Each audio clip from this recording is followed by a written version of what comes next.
أعوذ بالله من الشيطان الرجيم. بسم الله الرحمن الرحيم. إن الحمد لله تعالى نحمده ونستعينه ونستغفره ونعوذ بالله تعالى من شرور أنفسنا ومن سيئات أعمالنا. من يهده الله فلا مضل له ومن يضلل فلا هادي له.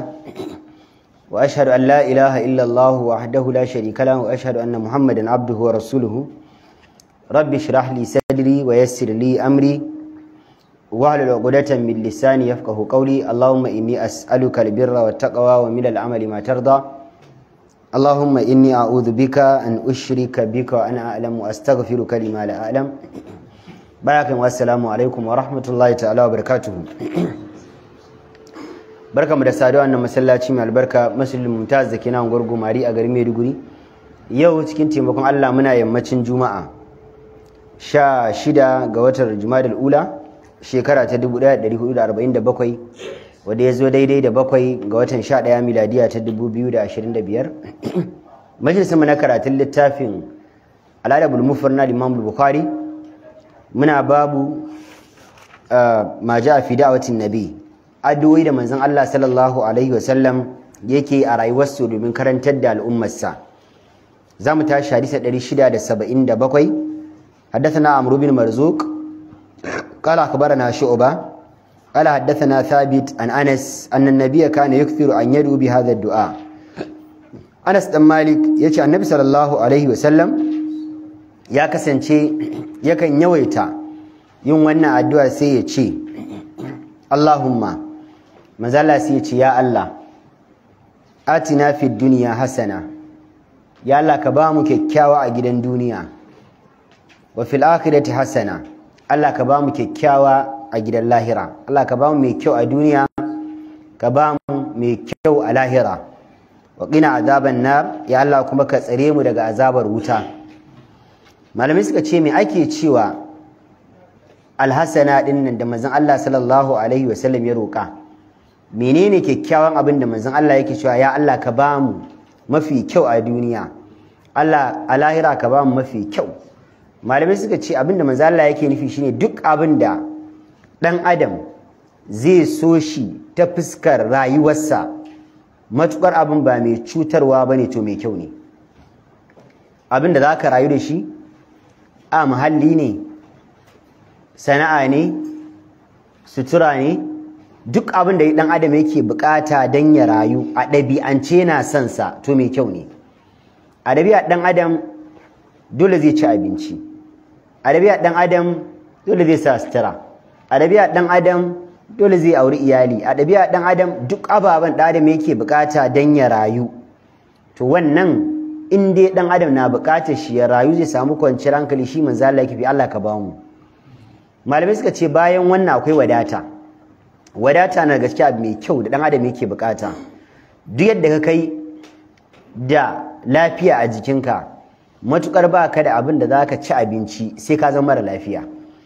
Yau ka zauna da yunwa, gobe ka zauna da yunwa, jibi ka zauna da yunwa, jinya sai ta kama ka.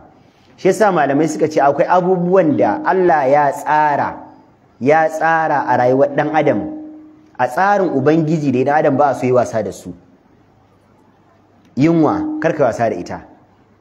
Shi yasa Allah ya goranta mutanen garin Makka, allazi at'amahum min ju'in wa amanahum min khawf. Allah nan da aka ce su bauta fa shine wadda ya ciyar da su daga yunwar da ke damun su, sannan kuma ya amintar da su daga tsoro da suke ciki. Da haka idan ka ji yunwa ka ci abinci. Wa qalu ma li hadha ar-rasuli ya'kulu at-ta'ama wa yamshi fil aswaq. Mutanen garin Makka suka ce wannan irin annabi ne kuma yana cin abinci kamar yadda muke ci, kuma yana shiga kasuwanni siya da siyarwa, irin annabi ne wannan. Wa ummuhu siddiqa kana ya'kulani at'am. Mutanen annabi Isa alayhi salatu wassalam da suke magana akan nana Maryam da annabi Isa, sai suka ce gyatumar annabi Isa ta kai matsayin siddiqa. Allah sai ce kuma sun kasance kana ya'kulani at'am. Allah ya ce sun kasance suna cin abinci. Annabi Isa da gyatumar shi suna cin tuwo. Da haka cikar kana da lafiya shine zama kana cin abinci. Wannan shine yake tabbatar da kana da lafiya. Duk da malamai suna cewa cin da zaka yi annabi ya ba mu tsarin sa. Manzo Allah ya ce mutum muminin kwarai shi da yake raba cikin shi gida uku, thuluthun li ta'amin manzo Allah ya ce 1/3 cikin ka zaka zuba abinci, wa thuluthun li sharabin 1/3 zaka zuba abin sha, wa thuluthun li nafasin 1/3 zaka bar wa numfashi. Musulunci bai yadda ka cika cikinka wajen tuwo ka cika tuwo, wajen ruwa ka cika tuwo, wajen iska ka cika tuwo kana numfashi da kyar, numfashinka anan zai cutar da kai, ba a so. To shi yasa dan adam yana da bukatan in ya bukaci ya ci abinci ya je ci abinci. Shi yasa ba wai musulunci bane tsara cewa dole zaka ci tuwon safe, zaka ci tuwon rana, zaka ci tuwon dare. A'a, idan kai a bukatar ka ga abinci so 5 zaka ci a rana, babu almubazzaranci, jikinka yana da bukatun haka, ba matsala, Allah ya bada sa'a, sai neman ka ya karu, samun ka ya karu, saboda zaka bukaci ci da yawa. Idan kuma tsarin abin da kake bukata abincinka sau 2 ne, shikenan babu komai, in ka bukata ka ci. Haka malamai suka ce shi su ake in har cikinka ya bukaci abincin to kada ka ci a lokacin tuwo bai baya kuma ina jin yunwa sai na jira lokaci yayi, ba daidai bane. Ka ci abincin ka ji yunwa. Idan ka ji kishirwa ka sha ruwa dan jikinka ne yake buƙatar ruwan. Idan ka ji bacci ka je kai bacci. Wayannan ababai guda uku matukar dan adam na wasa da su sai ya samu damuwa. Duk da kuma yawan suna da illa. Yawan yin suna da illa. Shi yasa kake ganin a babin bacci Allah madaukin sarki sai ya yaba wa bayi masu yin bacci kaɗan. Allah ya ce qumil layla illa ya ayyuhal muzammil qumil layla illa qalila nisfahu aw inqus minhu qalila aw zid alayhi wa til qur'ana tartila. Allah ya ce ya kai da kake lullube ka tashi kai sallah da daddare sai dan kaɗan zaka yi bacci. Allah ya ce ko kuma ka raba rabi, ko kuma ka dan ƙara matsawa ma daga rabin kamar 2/3 dai na ƙarshe ya zama ka dinga yin bacci. Kenan inda bacci kaɗan na da inda bacci da yawa bai da illa da Allah ba zai kwadaita da mu dinga sallar dare ba. Allah da yake umartan manzon Allah sallallahu alaihi wasallam, Allah sai yake cewa minal layli fatahajjat bihi nafilatan laka asa an yab'athaka rabbuka maqaman mahmuda. Allah ya ce ya Muhammad daga wani yankin dare kai wata sallah ƙari ne a gare ka, ƙari ne a gare ka. Ana fatan ubangiji ya tada ka wani gurbi abin yabo. Sannan Allah ya yabi bayi da suke yin tashin sallar dare. Allah ya ce tajafa junubuhum anil madaji'i yaduna rabbahum khawfan wa tam'an wa mimma razaqnahum yunfiqun fala ta'lamu nafsun ma ukhfiya lahum min qurrati a'yun jazaa'an bima kanu ya'malun. Allah ya ce bayan Allah na kwarai jikinsu, kwibinsu, geffansu na barin shimfiɗa idan dare yayi. Suna sa goshinsu, suna kiran ubangijinsu, suna tsoron azabarsa, suna kwaɗayin rahamarsa. Allah ya ce hakan ma ba su san abin da muka ajiye musu ba a gidan aljanna sariyan wannan sallar wanda zai faranta musu idanuwansu sun je lahira. Kenan ba wai musulunci da ya ce in ka ji bacci kai bacci kuma ka kwanta kamar jaki ka tayi ba adadi ba, a'a in jikinka ya bukata ka yi, ya zama jikinka ya gamsu bai bukata yanzu ka tashi, kuma koda kana ji in dai kayi wani adadi koda kana ji ka hakura. Hakin warma manzo cewa ya ishi musulmi ɗan wasu ƴan lomi kanin ya ci wanda kashin ba sai bauta Allah shi ke cewa da ibada. An gane da bacci yayi yawa zai maka illa, lokacin da ci yayi yawa zai maka illa, shan ruwa ya maka yawa zai maka illa. Da haka ana so komai ka dinga daukan shi a matakin da ya dace. Sannan malamai suka ce na daga cikin kyakkyawa dan adam yake bukata muka faɗi shine wadata. Dan adam yana samun abin da zai ci ya rayu, ya samu matsuguni ya rayu, ya samu abin da zai rufa a kan shi asirin iyalinsa. Sannan dan adam ya samu mace wadda ran shi yake so, na daga cikin kyakkyawa a duniya. Idan kana da komai a duniya sai ka samu macen da ranka baya so kuma Allah ya jarrabe ka zama da ita, duk abin da kake da shi na duniya sai ka ji dukkan bai maka amfani.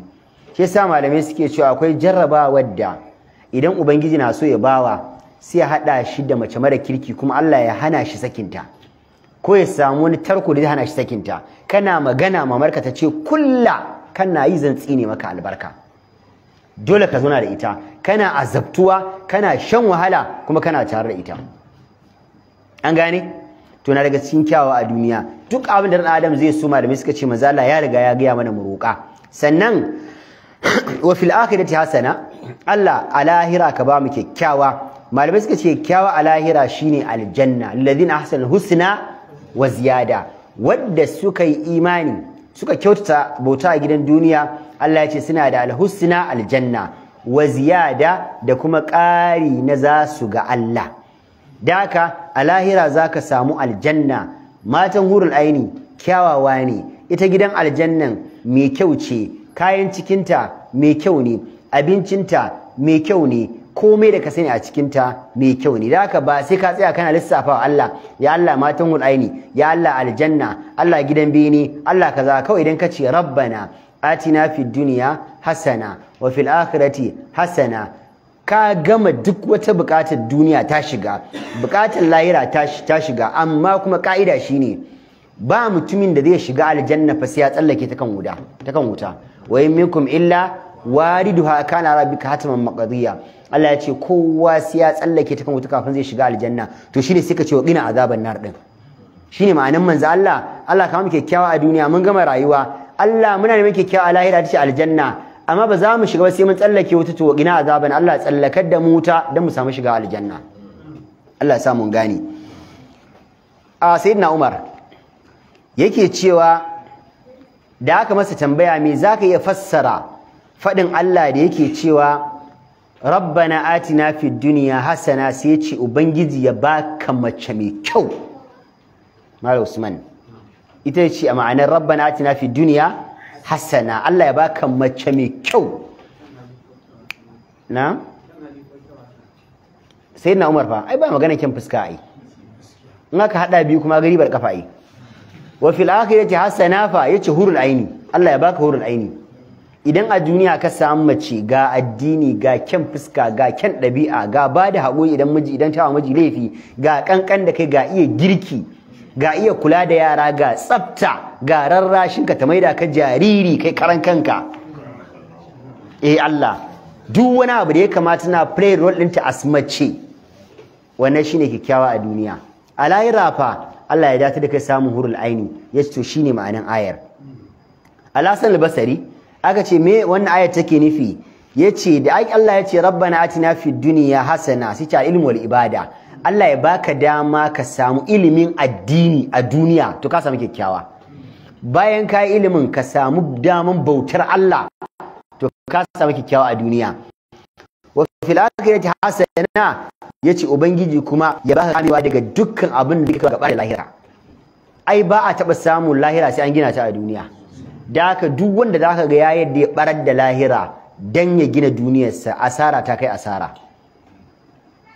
Wannan duniya da mai karewa ce, kai da yake kai soko ne zaka je ka bar da ta gaske akan wadda ta wasa ce. Na sha ga muku misali ismina cewa idan kana so ka gane misalin duniya, kuma na rantsi da Allah yanzu ma ka auna ka gani, ta yi kama da baccinka na daren jiya.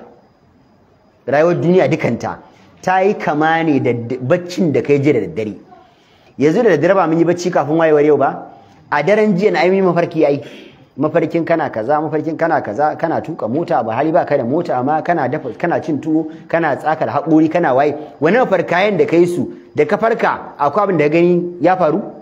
To haka rayuwar duniya take. An ga sai Allah yake cewa ma hadil hayatin illa la'ibun wa lahawun wa zinatun wa tafakurun bainakum wa takathurun fil amwali wal auladi kamathali ghaythin a'jaba al kuffara nabatuhu thumma yahiju fatarahu musfarran thumma yakunu hutama. Allah ya ce haka rayuwar duniya take.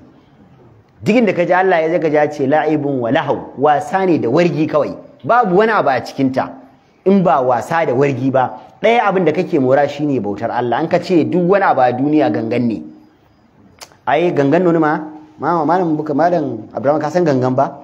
Yawwa to duk wani abin ka cire bautar Allah a duniya wallahi gangan ne. Duk wani abu ka auna ka gani wallahi gangan ne. Idan juninka kwalliya da gayi, an yi wanda a zamanin sa hannun shi yanzu kamar an masa wayarin saboda jijiyoyi na tsufa. A zamanin sa mai yiwa wallahi in ya fito da gayan sa Allah sai ka koma gida. Amma yanzu an wayi gari rigar shi faci ta fi 10. Haka ne? Akwai mutumin da kowane anguwa Allah ya ajiye. Za ga mutumin da an yi shi a tarihin da shi ake cewa mai kudin anguwar. Wallahi sai an waye garin ba sa baro ko yake yi. A ina kai wannan abin? a duniya ba ita wace duniyar ne ni kam ne shi yasa fa tafi kama da gangan din tafi kama da wasa sai duk inda ga Allah ya ce wasa ce wasa ce wasa ce haisa 678 haddathana Musa qala haddathana Hammad yani ibn Salama an Isaq bin Abdullah bin Abi Talha an Sa'id bin Yasar an Abi Hurairah kana Nabi sallallahu alaihi wasallam yaqul ayi da cewa manzo Allah sallallahu alaihi wasallam ya kasance yana cewa Allahumma inni a'udhu bika min al-faqri ya Allah ma muna Allah ka tsare mu da wannan abu kusan faqar ba abin da yafi kowa karfi talauci Allah ka raba mu da shi Allah shirya ni wallahi ba ma san shi kashi mu ne kana so a himma addu'a Allah ya hada ka da shi talauci Allah ka raba mu da shi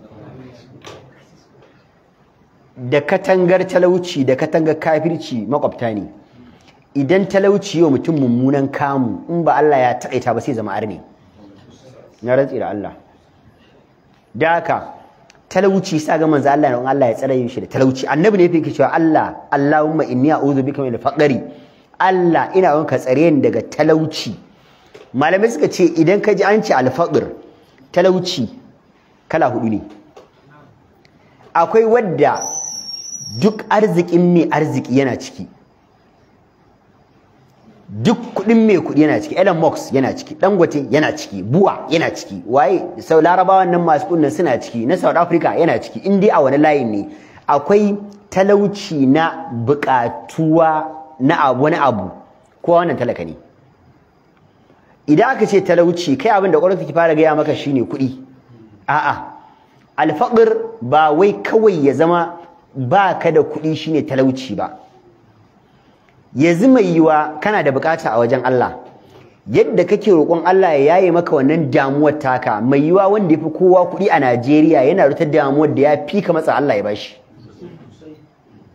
kun yarda kenan kai a lokacin da kai talauci ya dame ka saboda wani abu da ya dame ka kana da bukata a wajen Allah ai talauci ne kai wajen Allah shi ma yana da wannan to malamai suka ce babu wani sai Allah ya ce ayyuhan nasu antumul fuqara'u ila Allah Allah ya ce ya ku mutane gaba ɗayan ku talakawa ne a wajen Allah kowa akwai abin da Allah ya hana shi wani talaka ne a babun kuɗi shi kuɗi ne bai da shi wani kuma talaka ne a babin ƴaƴa ne bai da shi wani kuma talaka ne a babin haƙuri ne bai da shi wani kuma talaka ne a babin mata ce bai da ita kowa zaka samu yana da arziki a gefe guda amma a gefe kaza talaka ne ina da kaza wallahi kaza nake bukata a wannan gefen kai talaka ne sai ake cewa talauci na bukata na larura kowa sai ka samu akwai abin da yake damun sa in yanzu zamu yi addu'a zaka ci aka ce kowa ya sa bukatar shi ba wanda zai shi ya ce ni ban da bukata babu shi Allah bai halicci bawa haka ba in Allah ya halicce ka haka ai Allah ya zo ba Allah ka bai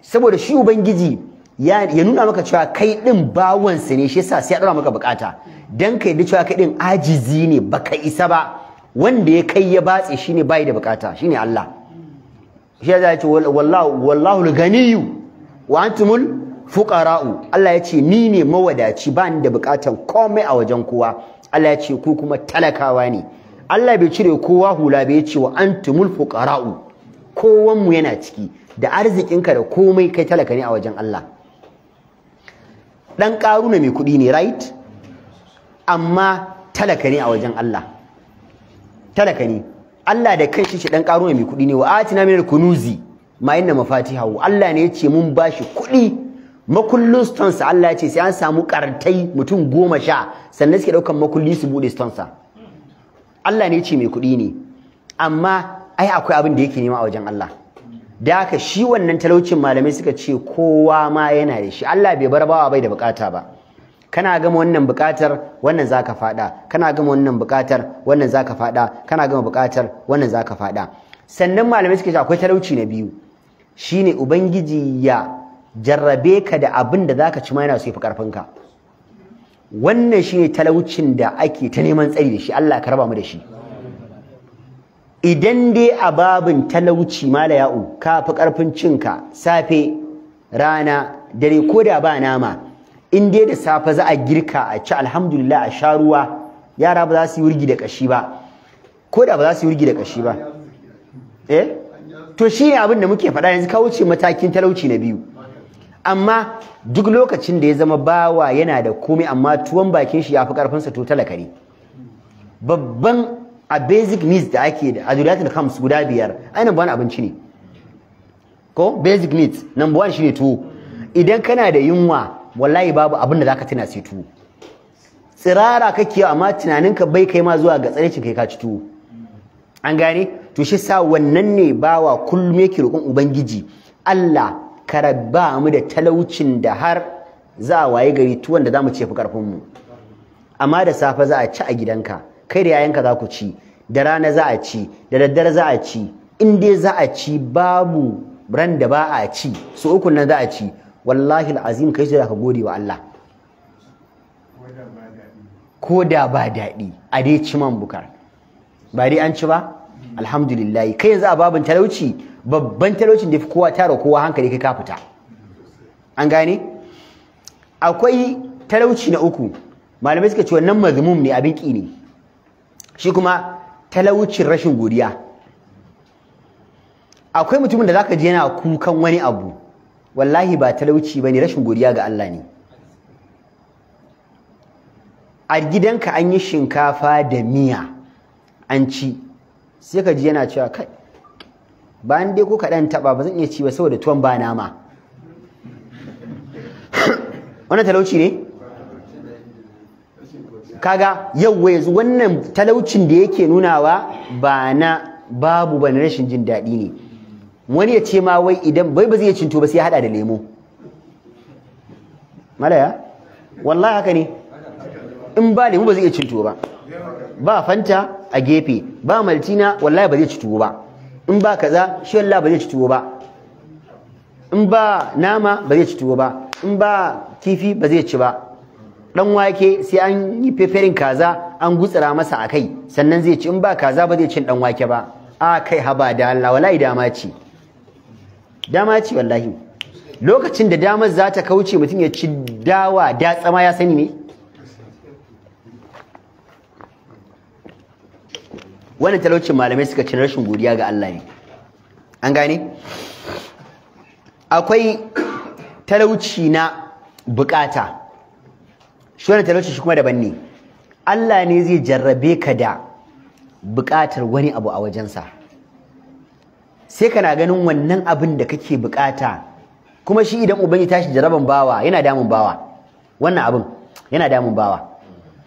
Wannan jarrabawar yana damun bawa. Idan ubangiji ya sai jarrabe ka da son wani abu, Allah kuma ya dinga janye abin daga gare ka. Wani zaka ga ya kwalla faransa sai yayi gidan kansa saboda an matsa masa a gidan haya. Haka ne? Zaka ga ya matsa ya kwana tunanin gida, ya tashi tunanin gida, ya kwana tunanin gida, ya tashi. Wani kuma mata yake so, da daddare tunanin shi mata, da rana tunanin shi mata. Duk neman sa ya kare a mata. Yanzu wannan buƙatar ubangiji ne yake ubangiji ne yake jarraban bawa dan ya nuna mishi cewa shi bawa ne. Kuma anan galibi zaka samu wani lokaci idan ubangiji ya so ya jarrabu bawa anan, abin da kake ganin ya fi kafi karfin sa a irin nan, Allah sai ya fi karfin ka. Saboda ubangiji ya nuna maka cewa shi din fa Allah ne. Akan iya baka mata a dangi ka ce wallahi baka so. Akwai da kake so a gefe, ka je waccan ta ma butulci, wannan da kake gani yar kanwar mamarka ne ko yar kanin babanka ne, kana zuwa za a baka, kana zuwa ta ce ta fasa. Babanka ya shiga, babanta ya shiga, kakarku ta shiga, kakanka ya shiga, ta ce wallahi na fasa. A buga ta ce wallahi tafi karuwancin aka matsa mata. Kai kana ganin abu ruwa ai tuna mai na mana. Ka gane? Wani ma babu wani abu kai zaka ce kana so, kana ganin abin ablis a gidanku ta girma, a hannun babanku ta girma, tare kuka tashi. Cikin sauki kana cewa kana so ta ce maka okay. Kullun tana zuwa ta gaishe ka ta share ma daki kai tsammanin san ka take, ashe kallon yaya take maka, kana ta ga abin ya baka wahala. To wallahi ta hana ka bacci. Akai ka asibi dinga sama ruwa ana sama jini. Waye jarrabe ka da wannan? Kuma za ka ga wata na son ka a gefe, kana kinta kuma ta ninka wannan kyau yafi so miliyan. Shi yasa malamai suka ce idan uban ya so jarraban bawa, sai Allah ya sa masa bukata na wani abu, Allah kuma sai dinga ja masa abin dan yana mishi cewa tasrifin abubuwa gudanarwa na hannun Allah baya hannunka. Danka kana kallo sai ga gare ka, kai ka tsugunna ka aifa wallahi kana kallo sai ga gare ka baya faruwa abu ne kake ganin gashi nan faru a hannunka ruwa amma wallahi yafi karfinka don ubangiji na maka cewa tsara abubuwa na Allah ne komai tasrif na Allah ne wani malamin mu nayi karatu hannun shi Allah ya nuna masa wannan jarabawar amma ka san kowane mutum yana iya samun wani abu ya bace mishi sai an tuna masa yana so dan shi ya zama malami ne ya samu yaron admission a Madina fa admission scholarship yaron ya ce ba zai je ba aka buga wallahi yaron ya ce ba zai je ba aka ce me yake so ya karanta ya faɗa ya ce shi so yake a bar shi ba abin ya haƙure ya dawo to ya zo nan UNIMED ya yi Islamic Studies anan ko Arabic dan dai ya zama malami ya ce shi baya so kuma yaron hadda Ƙur'aninsa yadda ka san a ƙwallo shi aka rubuta in yana karanta abin larabci ya fi komai ganewa turanci ya fi komai ba shi wahala ya aka ce me yake so yace shi so yake je diploma urban planning a Ramat kauya shirme ba shirme wallahi wai town planning ko urban planning ne town planning ko urban planning wani planning ne shi yace shi yake so yi baban yaki aka dinga bala'i da baban har ya kai baban kara wajen yayansa yayin ya kira shi ya ce ka bar shi abin da yake so kuma wallahi da azim haka aka bar yaron ya abin da yake so aka ce ya gama ka je ka yi digiri ya ce baya so bukatar shi diploma ne ya isa kuma da ƙyar ya gama amma idan Arabic ne wallahi zai haddace littafin da in ya ga dama hadda Qur'ani tun yana shekara 10 ya haddace Qur'ani amma ya ji cin ya sha wala ya gama da pass baban har jini shi tare hau naje yake ga mai ce kaji nace akarba kalla manta kai jarabawa ce daga Allah kai kuma naka jarabawar ane yake ubangiji yana nuna maka karfin mulkin sa ne abin da ya tashi ya gani a gidansa yace baya so yace kuma wallahi kai yana shan wahala ko yace ka hakura yace mala abin da yake ban tsoro yace mala dan abin da yake ban tsoro kannan shi kuma wallahi kanin shi dai ma tashi shi ma auren fulani zai yi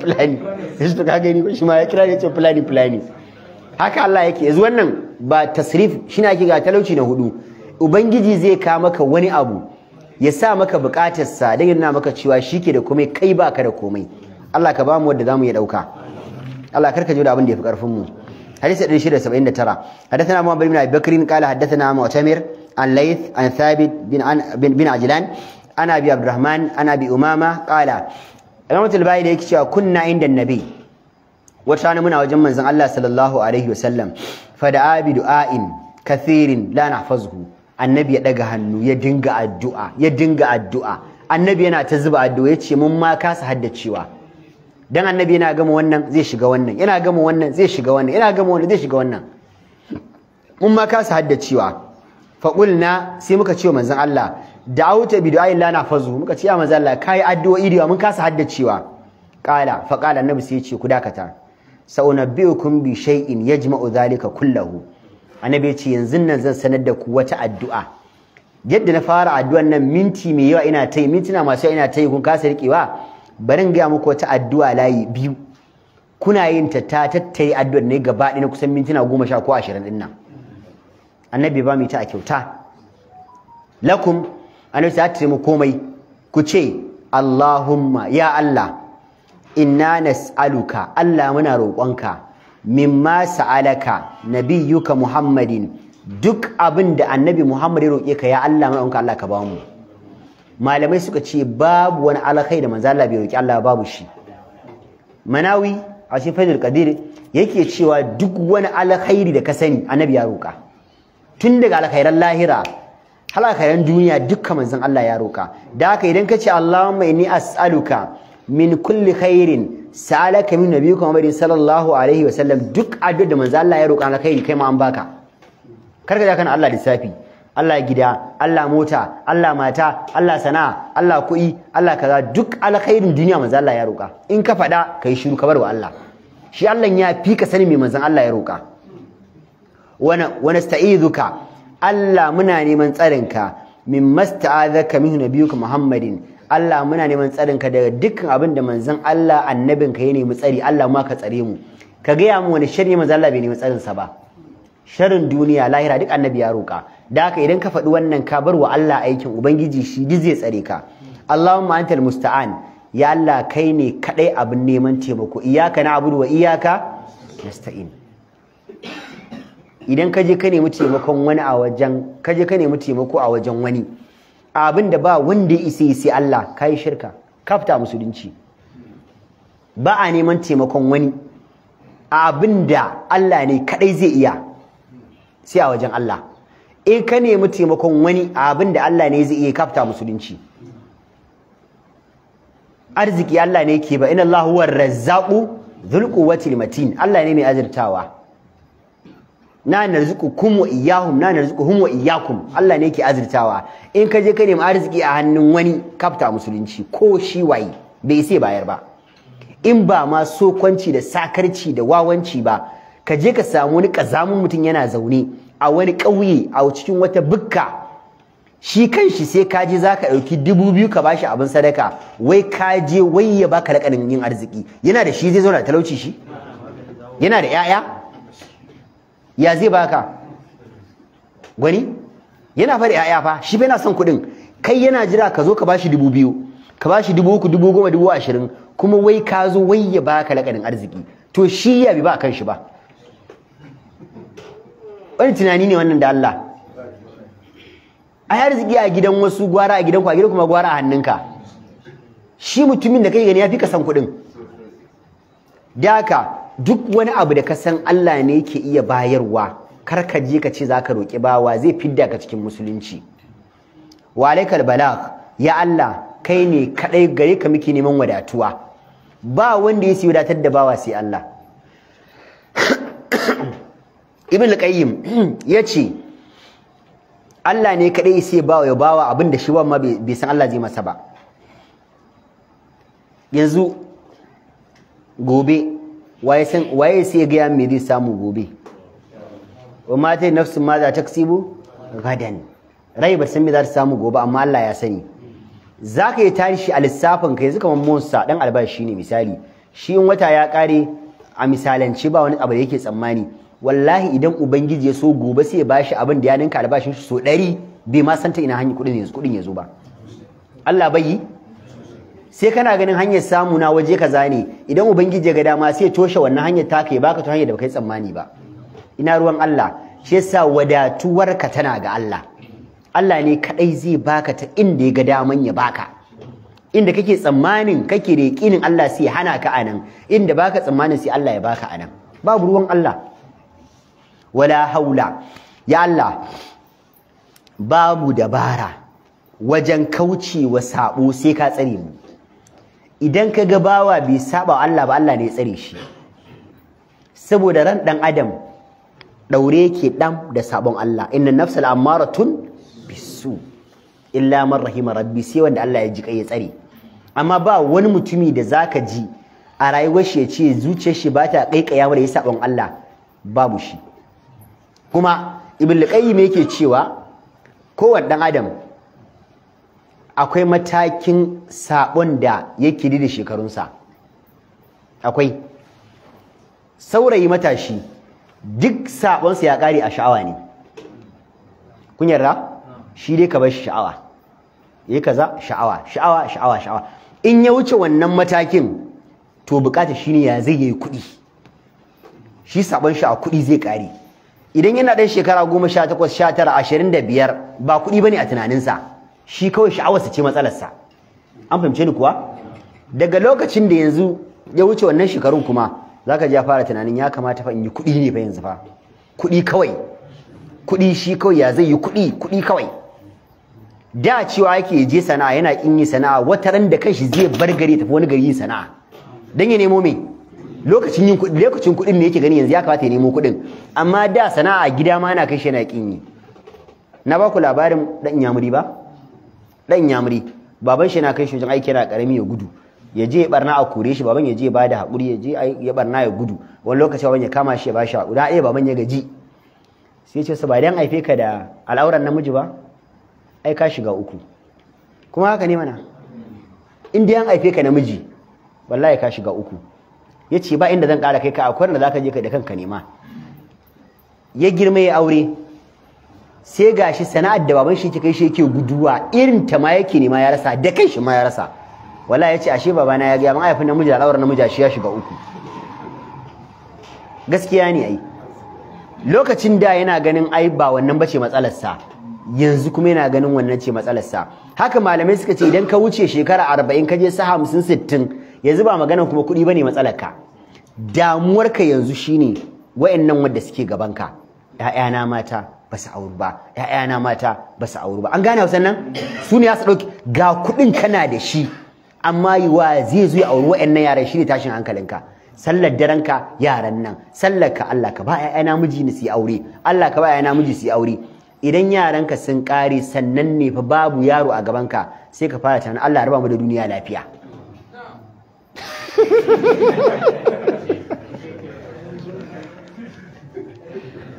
Sai da wasu da tilmunta wannan ba ta dan adam ba, ka ga yana dan adam ya huta. Shi yasa Allah ya ce laqad khalaqal insana fi kabad. Shi dan adam Allah ya ce mun halicci rayuwar shi ne a cikin wahala dama. A wahala aka haife shi daga cikin mahaifiyarsa, ai kofar da ya fito a wahala ya fito, da nas tana ja, mamarka na numfashi. Allah ya ce a wahala ka fito. Haka wallahi zaka rayu a cikin wahala. Kada ka yi tsammanin duniya wajen hutawa ne, kana bata kanka lokaci ne. Hutunka shine dauki Qur'ani ka karanta, ka bautawa Allah, shine iya hutunka. Duk bayan wannan wahala zaka sha. Tuwon da kake ci kana ganin kana cin kaza, bakin da kake daga haka sauki wahala kake sha. Ka gane wannan idan lai ta yi.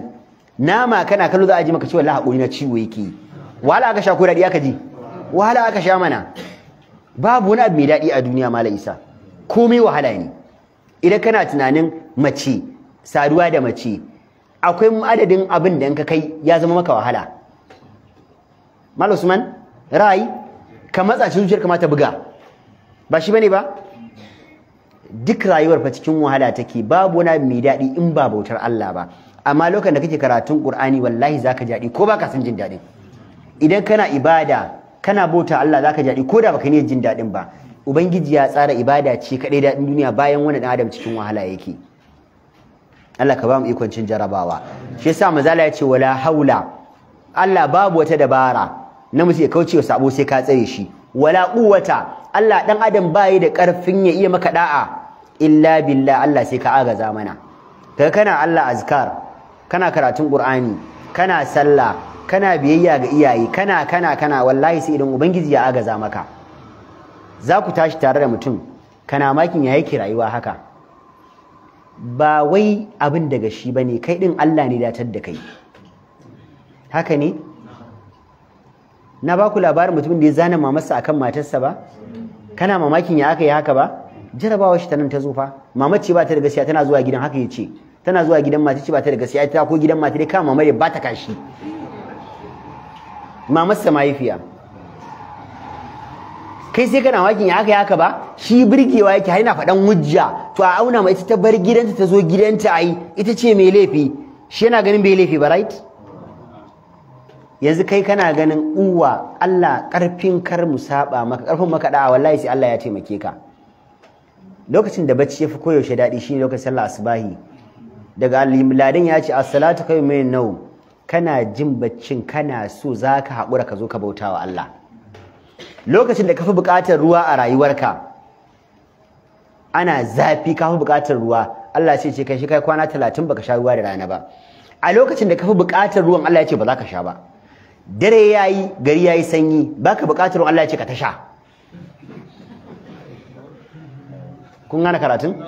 Rana ta fito an ce ba za ka sha ba, ta yi zafi an ce lokacin ma aka fi tsananta karka sha, ta faɗi gari yayi sanyi sai aka ce ka ta sha. Kai in ba Allah ba wai saka wannan aikin.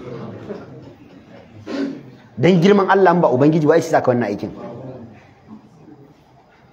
Ya sa maka dokoki, ya ce maka karka ka tsallaka, tilka hudullahi fala taqrabuha. Tilka hudullahi fala ta'taduha. Kana ji kana kallo an ja maka jallayi, kuma Allah ne ya ja maka ko baka saka tsallaka ba. Kai wani ya sama doka ka bi ne? Amma ubangiji ya sa maka doka dolen ka sai ka ban dai kana son tsira.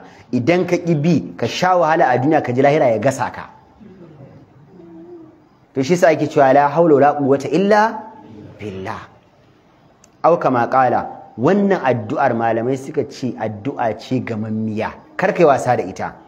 Allahumma inna nas'aluka mimma sa'alaka nabiyyuka Muhammadin sallallahu alaihi wa sallam wa nasta'idhuka mimma sta'adhaka min nabiyyika Muhammadin sallallahu alaihi wa sallam. Allahumma antal musta'an wa alaykal balagh wa la hawla wa la quwwata illa billah. Kar kai wasa da ita a rayuwarka. Kar ka tsaya kana ta Allah lissafi idan kana da bukatu tara su waje ɗaya ka sa su a zuciyarka. Ka ɗauki wannan addu'ar ka gaya wa Allah, karatun ya riga ya ƙare. Ka tashi ka tafi harkokinka, Allah duk ya gani. Kyawawan Allah zai baka, munanan Allah zai tsare ka, duk magana ta ƙare. Case close. Allah ka sa mun yi ka karɓa. Hadisi 180. حدثنا يحيى بن بكير قال حدثنا الليث عن يزيد بن الهاد عن عمرو بن شعيب عن أبيه عن جده قال سمعت النبي صلى الله عليه وسلم يقول النبي صلى الله عليه وسلم yake cewa Allahumma inni a'udhu bika min fitnatil masihid dajjal. Manzo Allah yace ya Allah ka tsare ni daga fitinan masihid dujal. Mun sha magana akan dujal. Wa a'udhu bika min fitnatin nari. Ya Allah ka tsare ni daga fitinan wuta. Manzo malamai suka ce me zai kai manzon Allah wuta kuma? Babu. Annabi nayi ne dan ya koyar da mu. Kuma yana maka girman wutar fa. Girman wutar. Abu Hurairah yake cewa wutar lahira yadda take da aka fara hurata aka dinga ɗebo duwatsu ana zuba mata. Ita duwatsu ne maka gudu hannasu ɗauko duwatsu lafta aka zuba su ne garwashinta. Da ta kama ya ce sai da aka shekara 1000 ana hurata ta zama jajawur. Allah ya ce a cigaba da hurata. Aka sake shekara 1000 mala'iku suna hurata sai da ta yi farasol. Aka ce ku sake ci gaba da hurata. Aka shekara 1000 ana hurata sai ta yi baƙaƙin. Ya ce fahiya sauda muslima. Ya ce baƙa ce ƙirin duhunta hatta idan aka yi mai kare raha ko hannunka za ka ɗaga wata ba za ka ga hannunka ba.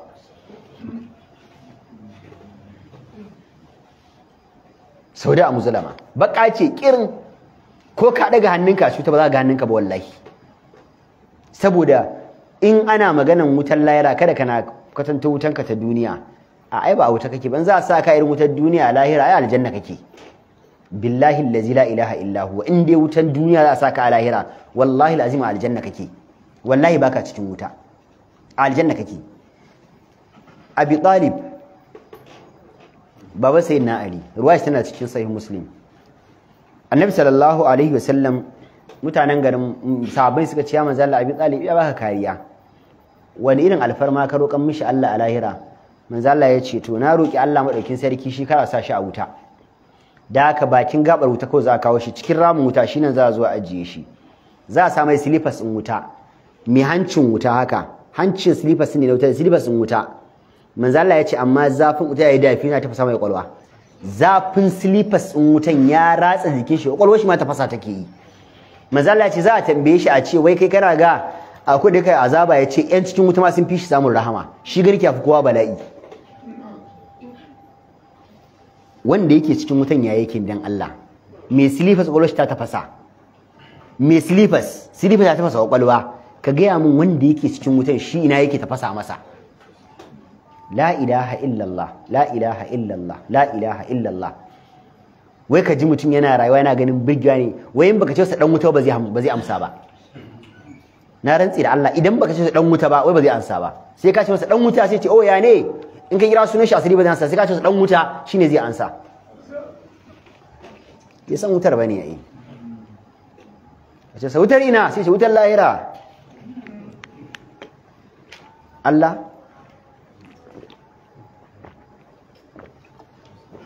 Allah ba sa an wasan kowa bane. Manzon Allah da kanshi yace Allah ka tsayen daga azabar wuta. Hadisi 81 حدثنا أحمد بن يونس حدثنا أبو بكر النصير بن أبي الأشعث عن عطاء بن السائب عن سعيد قال كان ابن عباس يقول لن عباس يا kasance yana cewa Allahumma qannini bima razaqtani dan Abbas yace ya Allah ka bani wadatuwa da abin da ka azurta ni. Wannan addu'a akwai dadi jama'a.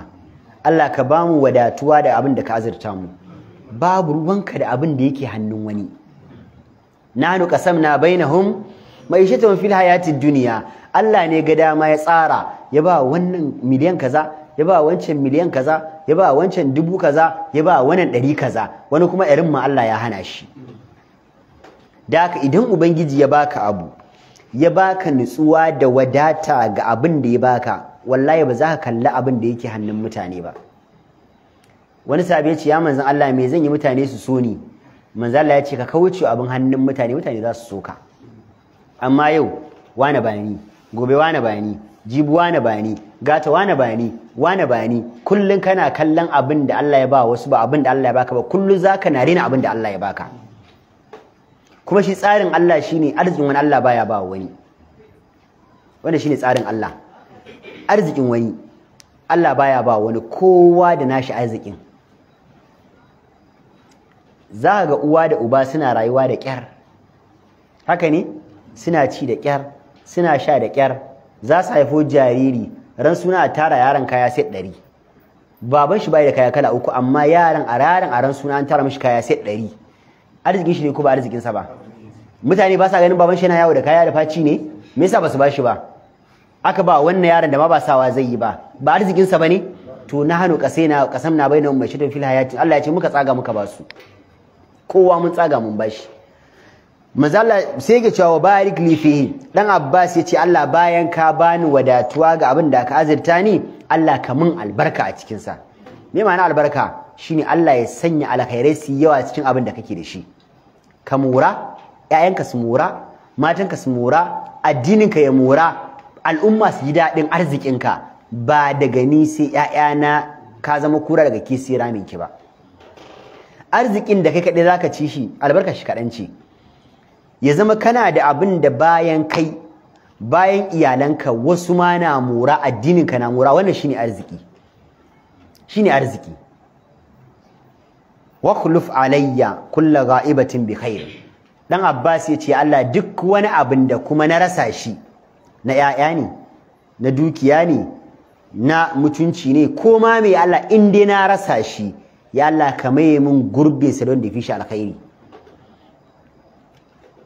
Ka kula rayuwar dan adam kullun a cikin rasawa kake. Kun gane karatu na kuwa? Ina da 10,000 yanzu, in na kashe 2,000 na yi rashi ko na karu? Na rashi ba, to dan adam ke na rayuwarsa. Idan as of jiya abinda Allah ya rubuta min shekara 80 zan yi kan na mutu, yau na kwana, an samu rage kwaɗe ko ba samu ba? Shine abin dan Abbas yake faɗa. Yanzu wannan kwayan da ka rasa, to ubangiji ya maye maka gurbin sa da mafi alkhairin sa. Zai yi ajiya baka tara ayyukan lada ba, to Allah ya baka dama yau kai aiki ninki biyu ya maye gurbin na jiya. Duk wani abin da ka rasa, to ka roki Allah ya sa ya ubangiji ka maye min gurbin sa. Allah ya san da zai maye maka gurbin. Kai ibada baka ma sani ba, Allah ya kalli ibadar ya ce ta maye gurbin ibada ka na shekara 1000. Akwai abin da zaka wa Allah so ɗaya a rayuwarka, ɗaya rak. Ya zama ibadar ka na shekara 80 da kai bar sa ka aljanna ba, wannan aikin kwaɗe kai ka aljanna, ɗaya rak. Kwaya ɗaya rak, wallahi shi zai kai ka aljanna. Yanzu wannan aikin ya fi shekara ka 80 gaba ɗaya alkhairi. Shi kai ina? Aljanna. Shekara 80 da kai kana sallah, ina kake so ka je? Kana karatu ina kake so ka je? Duk Allah bai baka ba sai baka da aiki kwaya ɗaya. Yanzu wannan aiki ya fi maka shekara 80 ɗinka duka. To sha dan Abbas yake cewa Allah ka maye mun gurbin ababan da duk na rasa da mafi alkhairin su. Allah kai kafi da sanin me nasa, kuma kafi da sanin me zaka maye min gurbin sa. To sai mu tashi hadisi na 682. Ayi hakuri ina mamar yau. Allahumma salli ala Muhammadin wa ala ali Muhammadin kama